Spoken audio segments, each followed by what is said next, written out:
Question हम लोग का हो जाएगा कि उत्तल दर्पण में, ठीक है ना, थोड़ा सा बैकग्राउंड में चेंज कर लेते हैं, वो ग्रीन कर लेते हैं, ठीक है। ग्रीन वाला अच्छा रहता है, का कि नहीं तो देखते हैं कि जेमन ते इसका फिगरवा देखते हैं वीडियो में, देखें कि जेमन ते बनल था, ठीक है। ये चलते ग्रीन कर लेते हैं। तो उत्तल या उत्तल दर्पण, अरे यार, उत्तल दर्पण में वक्रता त्रिज्या, वक्रता त्रिज्या और फोकस, फोकस दूरी, उत्तल दर्पण में वक्रता त्रिज्या और फोकस दूरी के बीच संबंध स्थापित करें। अब कैसे करेंगे ये देखना, यह अब अर्थात सिद्ध करना है कि यह न करे हो, सिद्ध करना है कि एफ बराबर आर बटा टू या आर बराबर 2f, ये ना लाना है। तेरा लगे सबसे पहले पार में कौन दर्पण, उत्तल दर्पण, ठीक ना। तो उत्तल दर्पण कैसे पढ़ते जे देख लो यार, उत्तल दर्पण कैसे पढ़ाता है ऐसे यार, अगर भीतर से पेंट करबे तो उत्तल दर्पण होते। अरे यार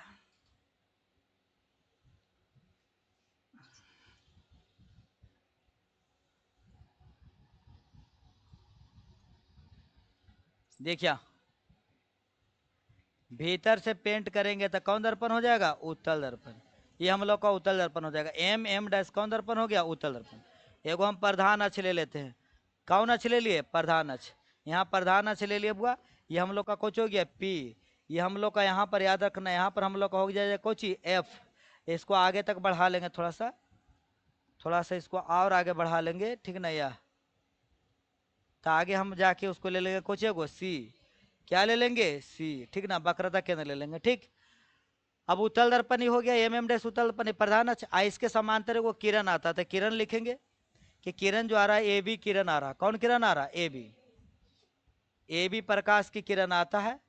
आने के बाद यहाँ टकराता है, किरण का नाम भी दे दिए ए बी है, ए बी प्रकाश की किरण जा रहा भाई, आ जाने के बाद यहाँ पर टकराता, और टकराने के बाद दर्पण के तो उधर नहीं जाएगा, तो रिटर्न चला जाएगा कधर, इधर या कहाँ चला गया, इधर या इधर चला गया। लेकिन यहाँ पर कहा होगा चला, एफ पर मिलता हुआ कहा होगा, प्रतीत होगा। और साथ ही साथ इसको अगर मान कर चलो, इसको हम आगे तक बढ़ा दिए, ठीक ना।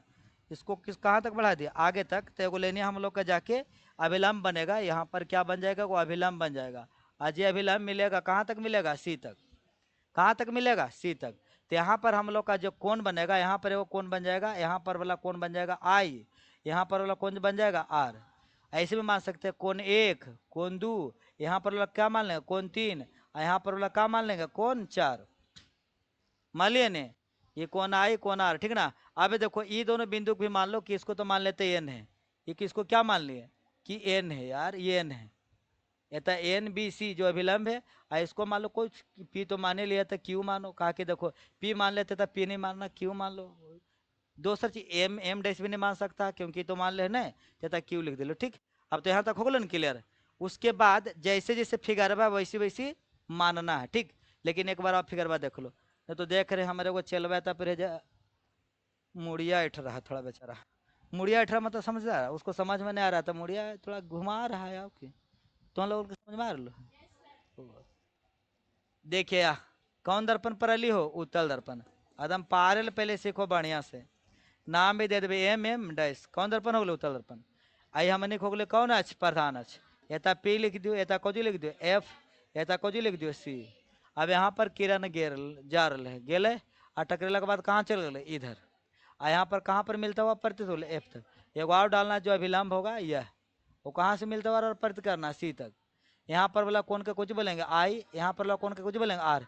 एता पर मान लेंगे एक, एता दो, एता पर कुछ मान लेंगे तीन, एता पर की मान लेंगे चार। क्लियर। एता पर नाम दे दो ए, एता कुछ दे दो बी, एता कुछ लिख ले क्यू, भुलाना ना, एता कुछ लिख ले एन, हो ले हो। और पी से लेके तक के दूरी कुछ बोले फोकस दूरी, और पी से लेके सी तक के दूरी को कुछ बोले वक्रता त्रिज्या, ठीक। तो चलो यहाँ पर पी से लेके एफ तक के दूरी हम पार लेते हैं, ठीक। पी से लेके एफ तक है, पी से लेके एफ तक है फोकस दूरी है, ज़्यादा दूर नहीं जाना, एफ तक जाना, ठीक। इंच रख के बढ़िया से पारिया। और सी तक के लिए आर, सी तक के लिए कहाँ आर, एकदम बढ़िया से मिला के इंच से पारिया, वहां से आगे तक नहीं जाए, ठीक है। अब जैसे जैसे पारा है चित्रवा सेम वैसे वैसे तब लिखबे बगल में कि फलानमा ढेकनमा पार लिया ऐसे हक को, ठीक। यहाँ पर लिखबे को चिया हल प्रश्न से क्या लिखना है, लिखे कि माना कि एम डैश से कौन दर्पण है, उत्तल दर्पण है। उत्तल दर्पण नहीं हो तो यहाँ पर लिखबे माना कि एम डैश एक उत्तल दर्पण है जिसके प्रधान अक्ष के समांतर, जिसके प्रधान अक्ष के समांतर आ रही प्रकाश की किरणें आ रही प्रकाश की किरणें, कौन किरण आ रहा, बगल में लिख दो ए बी। परावर्तन के बाद फोकस, फोकस मतलब कुछ हो गए एफ, फोकस बढ़िया से लिखना है, फोकस पर मिलती हुई प्रतीत होती है, मिलती हुई एकदम ऐसी पूरा साफ साफ लिख देना भाई, यह पर प्रतीत होती है, जरूर लिखना। यह साथ ही एन को बी से, देखो एन को कहाँ मिला है, एन को बी से, अब बी को देखो ये पर साफ साफ लिख दो लो, एन को बी से और बी को सी से मिलाया जो अभिलंब है, मिलाया जो अभिलंब है, एकदम जैसे जैसे मानना वैसे वैसे लिखना, अभिलंब है, ठीक ना। या देख लो फिर से, पहले एम डैश से कुतल दर्पण पढ़ ली नो, बोलो ना हाँ चने पढ़ ली, हाँ एक प्रधान अक्ष के समांतर ये भी किरण आ रहे, हाँ टकरेला के बाद पर मिलता हुआ प्रतीत हो रहा, हाँ एन के बी से बी के सी से मिले जो अभिलंब मिल रही, हाँ बस। अब साथ ही नीचे कुछ मिले पी से एफ तक के फोकस दूरी, पी से सी तक के वक्रता त्रिज्या, ध्यान लिख भैया साथ ही माना कि, साथी माना कि क्या क्या माने, फोकस दूरी कौन मान ली हो बताओ जल्दी से, तो कहे सर फोकस दूरी पता को जी तू मान लो, पीएफ मान लो, ताई हो तो पीएफ कितना है, तो एफ पीएफ कितना है, तो एफ फोकस दूरी, वक्रता त्रिज्या, वक्रता त्रिज्या हम कितना मान ली हो देख लो, तो कहेगा सर पीसी मान लो, तो पीसी कितना हो गए आर, आए हो सिद्ध करे के कौची है, तो सिद्ध करना है कि, क्या सिद्ध करना है, तो एफ बराबर आर बटा टू, या तो आर बराबर 2f, आर बराबर 2f। अब चलो परमान में चलवे, कहाँ चलवे, परमान में, तो परमान के कैसे लिखना है जे देखना, परमान के कैसे लिखना है जे, यह परमान करेंगे या प्रमाण, तो परमान में देखो हम जाने प्रकाश के परावर्तन नियम से, प्रकाश के परावर्तन नियम से, प्रकाश के परावर्तन नियम से मैंने कुछ जाने, आपतन कोण बराबर परावर्तन कोण, यानी कोण आई बराबर कोण आर, यानी लिख सके कोण एक बराबर कोण दू, तो मैंने प्रकाश के परावर्तन से हो गए कोण एक बराबर कोण दू, कोण एक बराबर कोण दू, यह मैंने हो गए समीकरण एक, समीकरण एक। अब यहाँ देखो यार ये कोण में देखो, ये सामने वाला देखो ध्यान देना है, ये कोण में जो है ध्यान देना है, कौन कोण में, ये कोण दू देखो और कोण तीन देखो, एकदम आमने सामने आ रहे लेकिन आमने सामने आ रहे, तो वही थे हमने के समूह कौन से कुछ होते बराबर, तो यहाँ पर लिख देवे कोण दू बराबर कोण तीन, ये समीकरण दू कहा बराबर हो, समूह कौन से, समूह कोण से, समूह कोण से कुछ हो गए बराबर। अब ये देखो ये कोण में एक देखो यार, अगर आगे लेने पार दो तब यार मान के चलो इतना दूर आगे लेने पार दिली, तो ये दोनों लेने तो पहले से समांतर हले हो, तो एक कोण में एक देखो और कोण में चार देखो, ये दोनों कोण में संगत कोण से कुछ होते बराबर, केरा से बराबर होते संगत कोण से, केरा से बराबर होते बुआ संगत कोण से हटा रहे, ठीक ना, वो तो कहे रफ के ले चलते, तो हो जाते कुछ कोण एक बराबर कोण चार, काहे बराबर हो गए संगत कोण से, एरा कई समीकरण बोले भाई, समीकरण तीन, तो कौन कौन से हो गया संगत कोण से।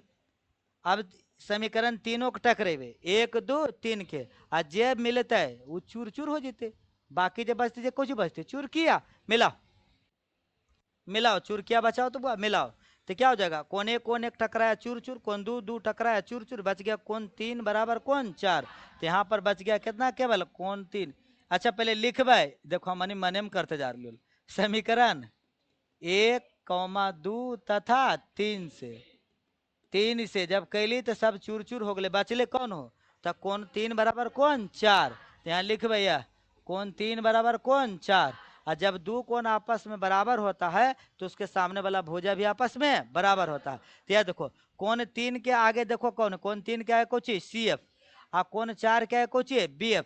तो यहाँ पर हमने के कोची को जो आई थी हो बी एफ बराबर सी एफ, काहे ले तो बराबर कोण के कारण, बराबर कोण के कारण। लेकिन एरा पहले समीकरण मान लेना, उधर 3 तक खोलो तेरा मान लेवे कितना समीकरण 4, यहाँ लिख देवे बराबर, बराबर कोण के कारण ही बराबर हुआ था। किसके कारण बराबर हुआ था, तो बराबर कोण के कारण, ठीक ना। किसके कारण बराबर हुआ था, बराबर कोण के कारण, ठीक। अब यहाँ पर फिर वह बात मानना है, कैसे मानना है, जैसे अवतल दर्पण में तुमको सिखाए थे उसी से मानना है यहाँ पर, कि माना कि दर्पण का द्वारक बहुत छोटा है, इसलिए बिंदु बी पी के काफी क्या होगा निकट होगा। तो थोड़ा तो ये लिखेंगे, माना कि दर्पण का द्वारक है, माना कि दर्पण का द्वारक बहुत छोटा है, माना कि दर्पण का द्वारक बहुत छोटा है, इसलिए इसलिए बिंदु बी कॉमा पी के काफी निकट होगा, पी के काफी निकट होगा, पी के काफी निकट होगा। जब भी पी के काफी निकट हो जाएगा तो ध्यान देना एक चीज क्या हो जाएगा जी, एक चीज क्या हो जाएगा सर, जब पी के काफी निकट हो जाएगा तो क्या हो जाएगा, तो हम लोग को हो जाएगा, इसलिए हो जाएगा ऐसे, कैसे ऐसे, ये बी एफ लेने आ गया जाएगा घूम के कहाँ पी पर न बुआ, तो हो जाएगा बी एफ बराबर कोची पी एफ। तो यहाँ पर लिख देंगे बी एफ बराबर पी एफ। इस समीकरण कितना हो जाएगा 5, और समीकरण 4 और 5 के अब टकराएंगे, समीकरण 4 तथा 5, 5 से जब टकराएंगे तो जो मिलेगा वो चूर चूर हो जाएगा, बाकी चूर किया बच जाएगा। तो अब बी एफ मिला, चूर चूर हो गया, बच गया कुछ सी एफ बराबर पी एफ। यहाँ लिखेंगे सी एफ बराबर पी एफ। अब हम डायरेक्ट आ जाएंगे, यह एगो लेनियम उठा के लेके लगेंगे, यहाँ से पी से लेकर कहाँ तक लिख लेंगे सी तक। तो पी सी बराबर हमने क्या लिख सकते हैं P F plus C F. तो यहाँ लिखेंगे P F plus C F, नहीं लिख सकते P F plus Cauchy C F, हो गया। अब याद देंगे यह पीएफ के मान तो हम लोग को मालूम है, ये देखो पीएफ के मान यहाँ पर मान लिया आर, ये चलते उसको बदले कुछ नहीं रखेंगे। पीसी के बराबर मान माने हैं आर, आप पीएफ बराबर कुछ माने एफ, तो पीएफ के मतलब कुछ नहीं रखेंगे। सीएफ के बदले क्या रखेंगे पीएफ, क्योंकि सीएफ का कोई मान नहीं है, चलते पीएफ रखेंगे। तो याद देंगे पीसी हो जाएगा, अब पीएफ पीएफ का पीएफ हो गया 2 पीएफ। अब पीसी बराबर कितना माना था देखो यहाँ पर आर, तो इसीलिए हम लिख के कुछ हो गया आर और 2। अब पीएफ बराबर कितना माना था एफ, यह लाना था आर बराबर 2 एफ, या तो हो जाएगा, इसीलिए एफ बराबर आर बटा के 2। ये हमको प्रमाणित करना था, प्रूफ करना था, हो गया प्रूफ। देख लो या देख लो ध्यान पूर्वक बढ़िया से या